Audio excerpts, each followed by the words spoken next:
Salut les amis. Nous voilà repartis sur Professeur Layton, où nous étions enfin arrivés au mystérieux château qui était donc réellement habité par un vampire du coup. On va vite le savoir. Durant leur sommeil, Luke et Layton font un réveil dérangeant à propos d'un bal très étrange. À leur réveil, ils se rendent compte avec horreur qu'ils sont ligotés dans une pièce sinistre et exiguë. Leur ravisseur, Vladimir, les laisse seuls un moment, mais il ne leur en faut pas plus pour s'échapper. Très facile de s'échapper d'ailleurs.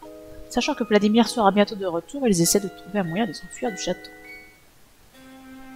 Et nous étions arrivés ici, dans cette splendide salle, magnifique couloir,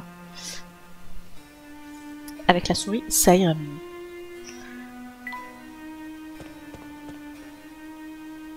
Ah ouais, on est reparti en arrière, mais what the fuck. Bizarre comme point de vue. Professeur, je pense avoir trouvé un moyen de sortir d'ici. Notre enquête nous a menés au château et nous saurons bientôt ce qui a tué le docteur Schrader. Il nous faut passer cet endroit au peigne fin avant de nous enfuir. Voyons voir ce qu'il y a ici. Professeur, je ne sais pas si c'est une très bonne idée. Luke, écoute-moi. Nous ne pouvons pas faire demi-tour et partir en courant. Pas maintenant. Nous sommes sur le point de percer le mystère de Folsen's et du coffret. Dépêchons-nous.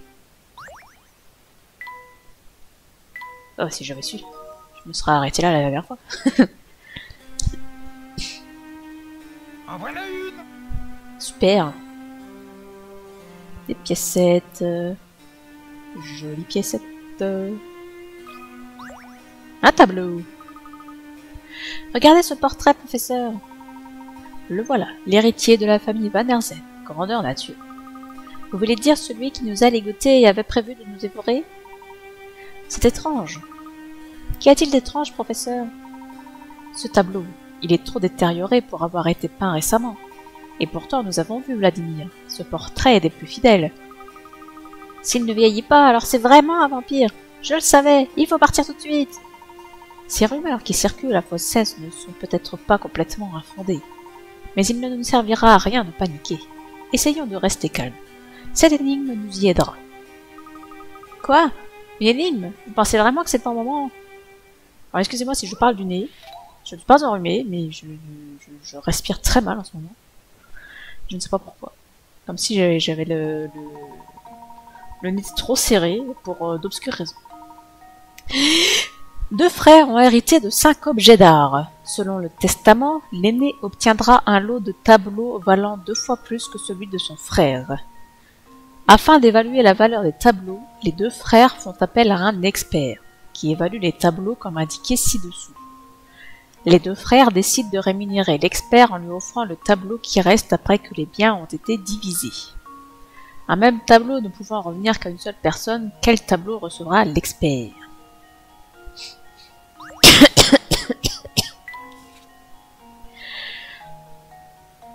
En tout cas, ce testament, il est pas franchement équitable. Hein. Alors, il nous faut faire des opérations. Et pour ceci, j'ai un truc qui s'appelle la calculette. C'est merveilleux, non?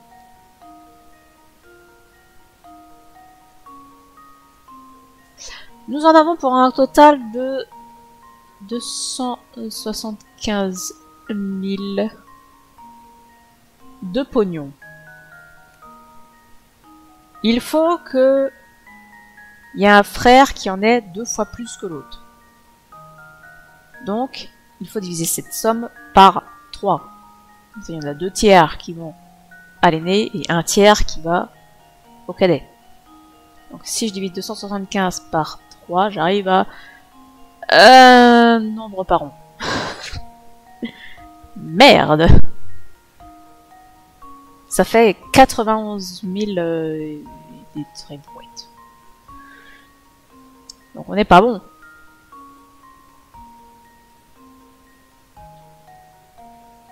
Mais attends, si je fais x2, j'arrive à combien?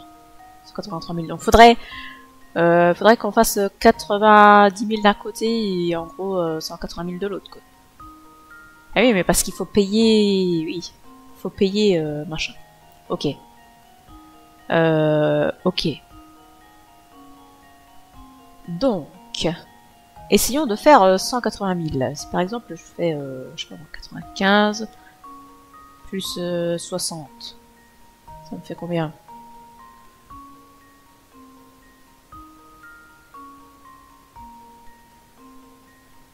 Ça me fait 155.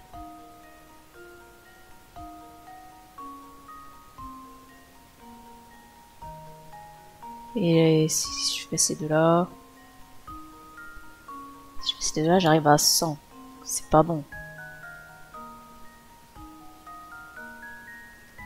Rien, effacer que ça, moi.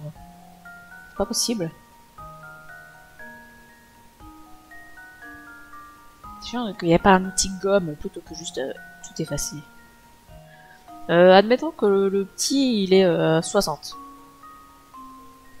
Donc l'autre, faut qu'il ait 120. Pour avoir 120, il me faut... Ça fait... 3 là, ça fait 120. Donc ça fait 120.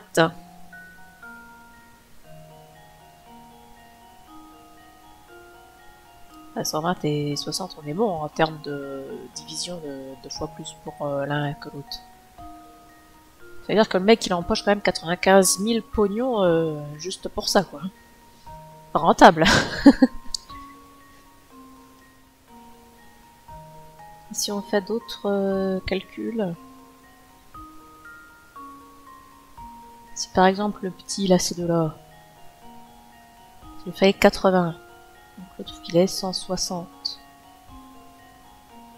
Est-ce que 160, c'est possible?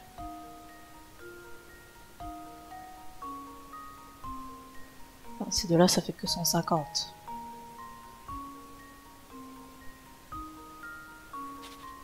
Ah, je crois qu'on va partir sur ça et puis ça. Hein. Puis l'autre, il va gagner celui-là. Juste parce que j'ai pas envie de passer 3 heures sur une même énigme. Donc là, il faut que je marque quoi? Quel tableau recevra l'expert? Celui-là. Et voilà ma réponse. Tout est clair désormais.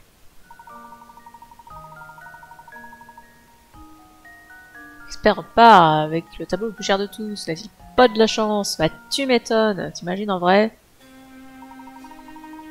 Cette énigme était des plus intéressantes, n'est-ce pas, Luc? Ce n'était peut-être pas le bon moment pour une énigme, mais il faut parfois prendre du recul. J'apprécie le geste, professeur, mais là, les énigmes sont la dernière chose à laquelle je pense. Tu m'étonnes. Et là, je repars en arrière. Bah, salut. Oh, je crois que c'est... Katia?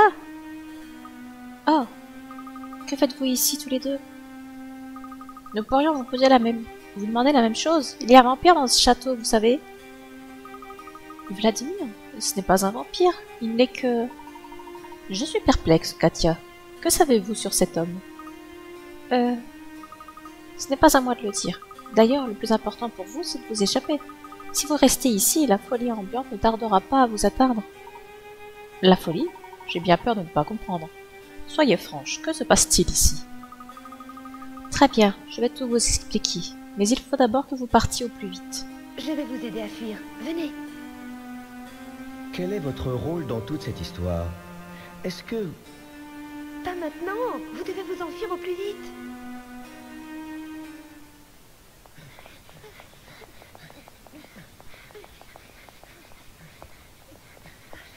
Allons donc.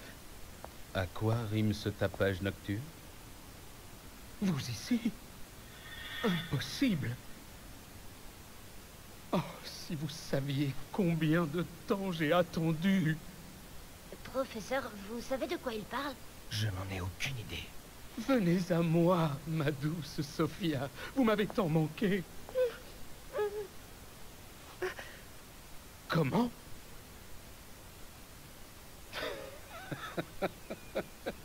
Qu'il en soit ainsi. Vous me surprenez. Je ne m'y attendais pas, Letton. Pas du tout. Je ne suis pas sûr de comprendre. C'est de votre faute. Mais vous n'aurez pas ma Sophia. Vous allez regretter de vous être joué de moi. Ah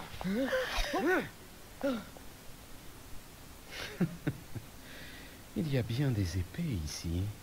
Allez-y, prenez-en une. Mais attention, une seule d'entre elles est réelle.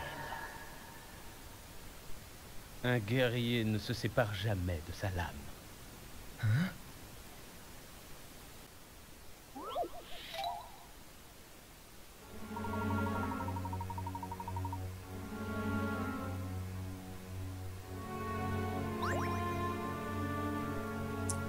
Alors, un guerrier se sépare jamais de sa lame. Et ce guerrier-là, il a pas l'air d'avoir de lame. Mais lui, oui. Et derrière, on voit pas. Je pense pas que ce soit derrière. Ce serait bâtard. Et voilà ma réponse. Haha, tout à fait remarquable.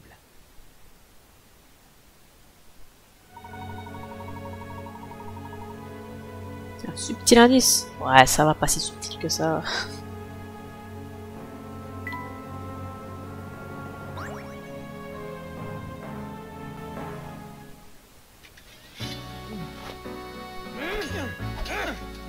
Je vous avais sous-estimé, mon cher Lecton.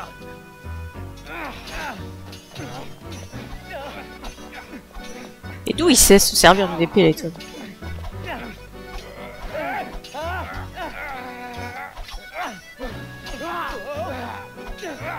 Le mec, c'est Indiana Jones en fait.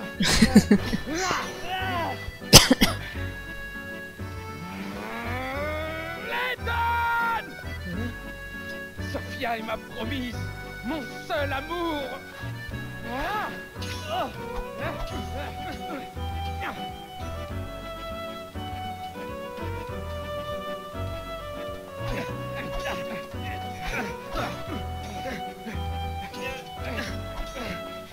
Attention!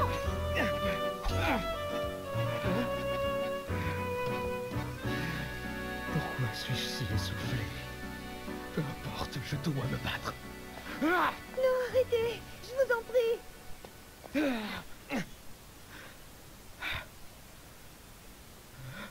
Qu'est-ce qui m'arrive? Ah, t'es soufflé parce que t'es vieux. Ça va? Grand-père, arrêtez! C'est plus de votre âge. Qu'est-ce que vous dites? Je ne comprends pas, Sophia, ma chère. Alors vous n'avez pas compris? Après tout ce temps, vous avez mérité quelques explications. Ah ouais, du coup, c'est pas sa fille, c'est carrément sa petite Je fille. suis votre petite fille. Ne soyez pas ridicule. Regardez comme je suis jeune. Je ne peux pas être grand-père. Grand-père, tout ce que vous voyez autour de vous n'est qu'une illusion créée par votre esprit. Vous avez l'air très jeune, mais en vérité, Permettez-moi de continuer. Grâce à la mine d'or bâtie par votre père, feu le duc Van Herzen, cette ville a connu la prospérité. Mais cette abondante mine d'or abritait un danger insoupçonné.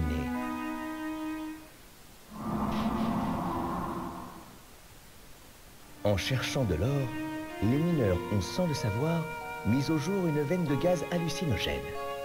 Tous ceux qui respirent ce gaz deviennent très réceptifs à toutes les formes de suggestion. C'est pourquoi des rumeurs de créatures sinistres hantant Folsens se sont propagées. En réalité, le Folsens que nous voyons n'existe pas plus que ses habitants. Ce ne sont que des créations de notre esprit. Mais comment avez-vous compris tout ça, professeur?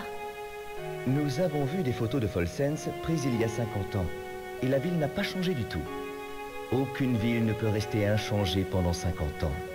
Les photos que nous avons vues dans la gare ont conditionné notre perception de Folsens. Nous voyons la ville telle qu'elle était il y a 50 ans. Cessez cette folie.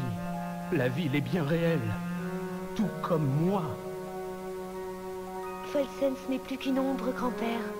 Une illusion née de votre frustration. Entre Sophia et vous, tout a changé il y a 50 ans.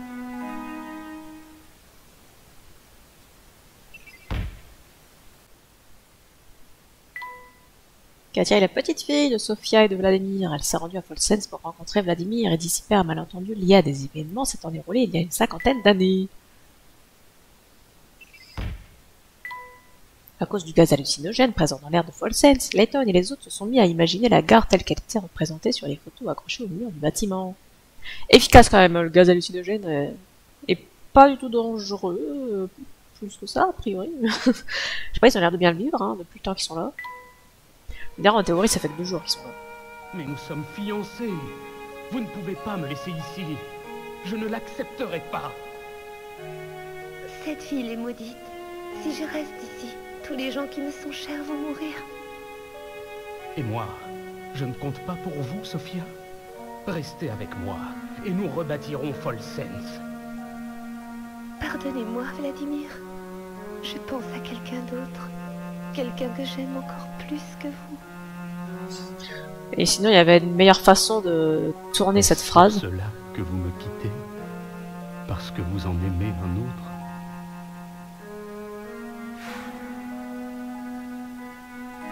J'avais confiance en Sophia, et elle est partie avec un autre. Vous n'avez rien compris, grand-père. Elle ne vous a jamais trahi. Comment? Cet autre dont elle parlait, c'était l'enfant qu'elle portait. L'enfant que vous aviez conçu tous les deux. Non, c'est impossible. Pardonnez-moi, Vladimir. Je pense à quelqu'un. Sophia était... Je l'ignorais. En même temps, ses propos n'étaient pas clairs. Hein. Oui, elle était enceinte de ma mère lorsqu'elle est partie. Elle a fui pour mettre son enfant à l'abri. Elle vous a caché sa grossesse pour ne pas vous causer plus de chagrin. Comment ai-je pu être aussi bête? Grand-mère nous a quittés l'année dernière, mais elle parlait très souvent de vous, vous savez. Elle vous a aimé jusqu'à la fin.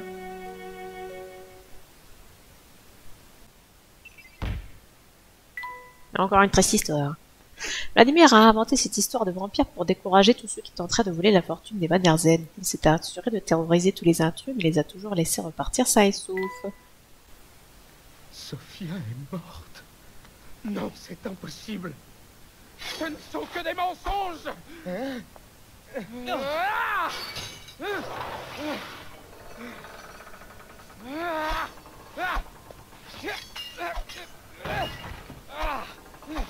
Grand-père, non! Arrêtez!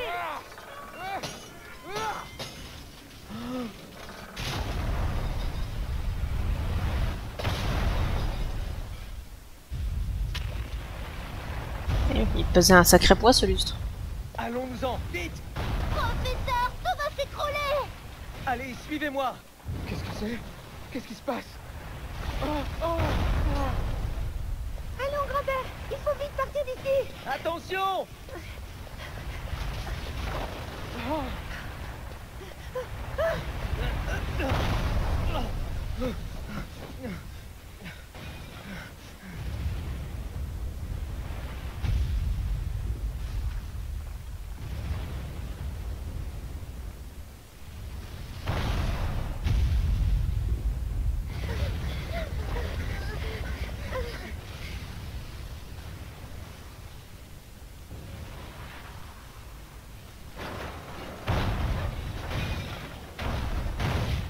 Quel bordel.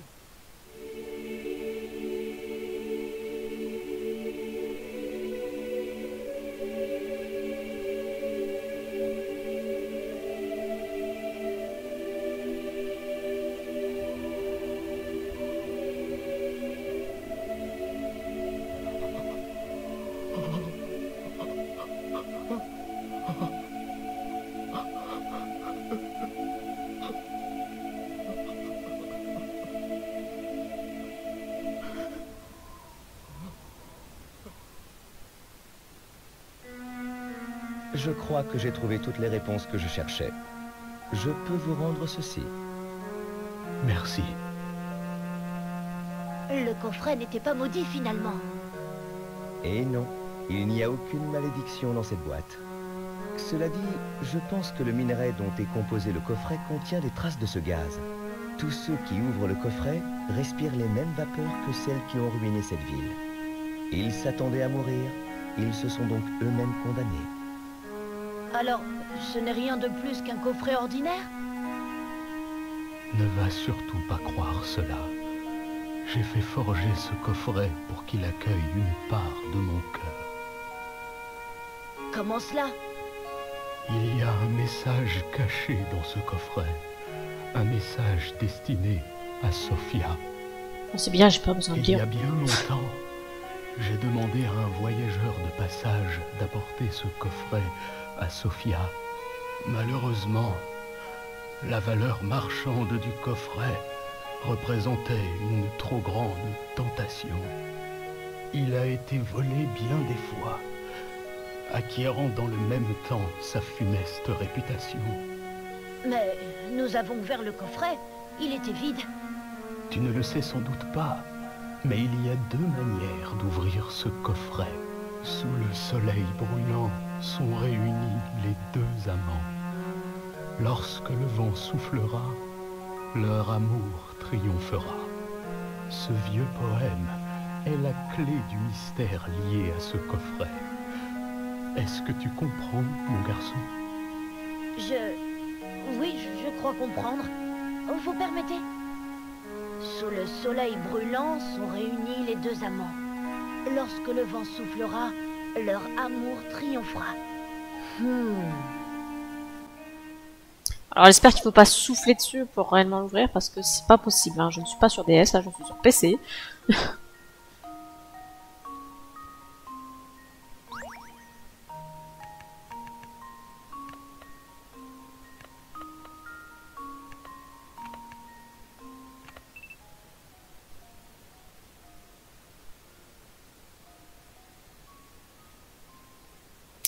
Nous avons un problème.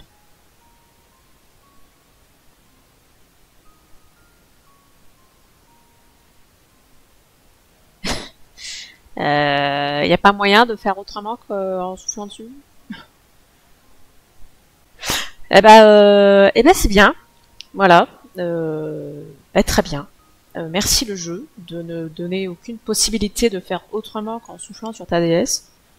C'est super. On est content. Je sais pas, les créateurs du jeu, ils se sont jamais dit que peut-être un jour la DS elle aurait un problème, elle ne détecterait pas quand on souffle dessus. En plus quand le truc sur lequel on souffle c'est le micro, je crois, non?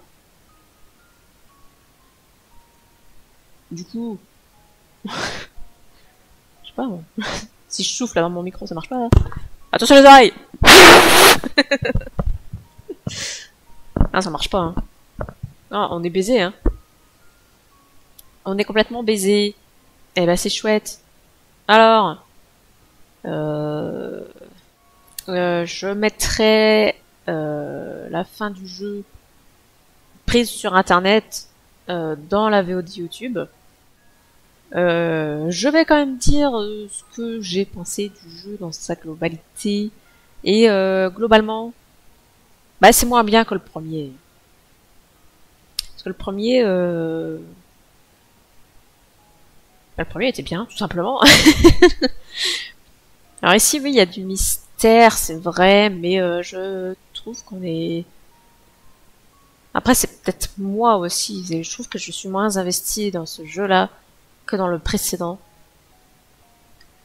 Malgré que j'en avais moins de souvenirs, donc j'aurais dû être plus intriguée par ce qui s'y passait. Mais non. Ah, c'est peut-être aussi par le fait qu'il y a des trucs, c'est trop forcé peut-être, ou alors qu'il y a trop d'énigmes. Enfin, il y a des choses qui me plaisent pas. Autant il y a des choses qu'on peut pardonner au premier qu'on peut pas pardonner au deuxième. Et encore, il n'y a pas grand-chose à pardonner au premier. Il n'y avait pas tellement de problèmes avec le premier. Il y avait beaucoup d'énigmes, oui, mais en même temps c'est un jeu d'énigmes. Mais j'ai trouvé que dans le premier jeu, ça me cassait moins les couilles de faire les énigmes que dans celui-ci. Alors peut-être que celui-là est plus long aussi, c'est peut-être pour ça. Je ne sais pas. Enfin voilà, c'est mon ressenti. Je préfère le premier, quoi qu'il arrive. Est-ce qu'on fera le troisième un jour? Peut-être un jour. Le troisième, pour le coup, je ne le connais pas du tout, je n'y ai jamais joué. Mais on verra. Pour l'instant... J'en ai assez du professeur Layton. On va faire un peu d'autres jeux. En théorie, il manque quand même, je dirais, 5 à 10 minutes de fin du jeu qu'on ne peut pas avoir ici parce que l'émulateur, bah lui, il émule pas le micro de la DS. J'ai beau avoir un micro, bah, souffler dedans, ça ne change rien. Et c'est dommage, parce que j'aurais bien aimé faire le jeu... comment il s'appelle, le jeu des chocobos, là, avec les jeux de cartes. Ouais, c'est ça, Chocobo Tales. J'aurais bien aimé le faire. Mais vu qu'il y a des tas de mini-jeux où il faut que, pareil, tu souffles sur ta DS, ça casse les couilles, bah jamais ça marchera, du coup. Du coup, bah, on pourra pas le faire, et c'est dommage, parce que c'est un jeu qui était mignon et sympathique.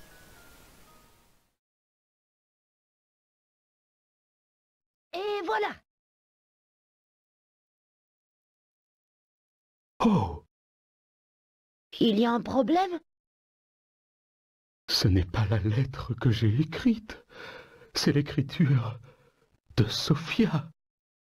Cela signifie qu'elle a possédé ce coffret à un moment donné. Mon cher Vladimir, j'espère que vous vous portez bien. J'ai reçu votre lettre. Rien ne me ferait plus plaisir que de vous revoir. Malheureusement, je crains de ne plus en avoir la force. Vous n'imaginez pas à quel point vous m'avez manqué durant toutes ces années. Je me demande souvent si vous me détestez à cause de ce que j'ai fait. Est-ce lorsque j'ai décidé de vous quitter, je portais notre enfant. Je ne voulais pas exposer notre bébé à un tel danger. Eu égard au rang de votre père, je savais que vous ne pourriez pas partir avec moi. Je n'avais pas d'autre choix que de partir comme cela, même si je l'ai toujours regretté. Mais, malgré cette tristesse, il y a un rayon de soleil dans ma vie, notre adorable petite fille Katia. La décision que j'ai prise il y a des années vous aura au moins permis de vous rencontrer. La mère de Katia nous a quittés peu après avoir accouché, mais elle a transmis ses qualités à sa fille.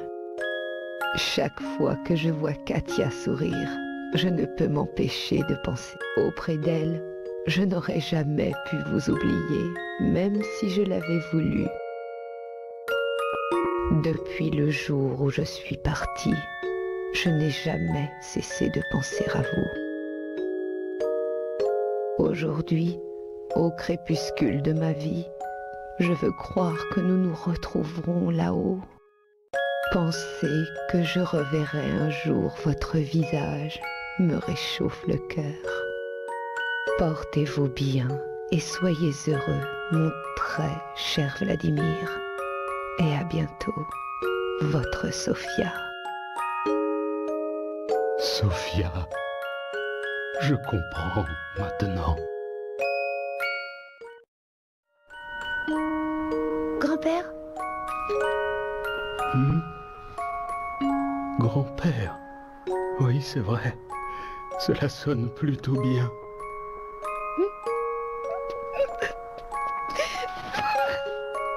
Ma chère petite fille, je suis enchanté. Je tenais vraiment à vous rencontrer.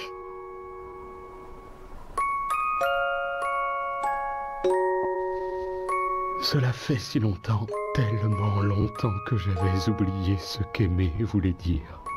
Mon amour pour Sophia s'est transformé en colère et cette colère m'a complètement aveuglé. Mais aujourd'hui, je vois clair à nouveau, grâce à toi, ma petite fille.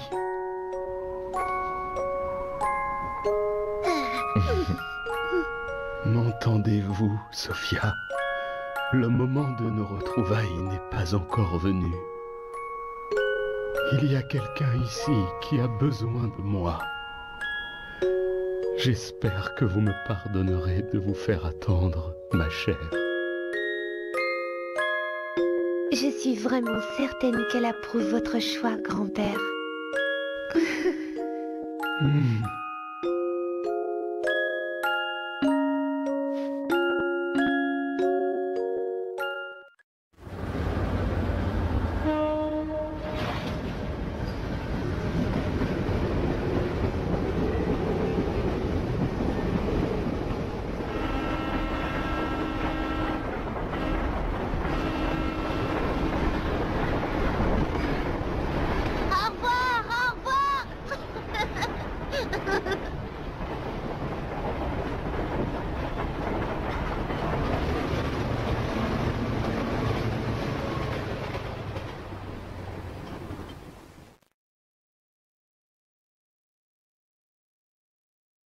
Telle était la légende du coffret céleste, cette relique que l'on croyait maudite. Mais ce coffret n'avait rien de la boîte de Pandore à laquelle on le comparait parfois. Sa nature était en réalité tout autre. C'était un écrin conçu dans le but de préserver l'amour de deux âmes sœurs à travers le temps. Le coffret qu'on prenait pour un objet funeste était en réalité porteur d'un beau message d'amour. Jetez donc un œil à cet article. Hein? Un intellectuel renommé sauvé in extremis. Hé, le docteur Schrader est en vie! Nous irons lui rendre visite dès que possible. Oh, mais professeur, vous avez une conférence de prévue demain à Londres. Eh bien, je vais devoir annuler. Ah? Oui, mon cher Luc. Il faut être respectueux envers ses professeurs. C'est le devoir d'un gentleman.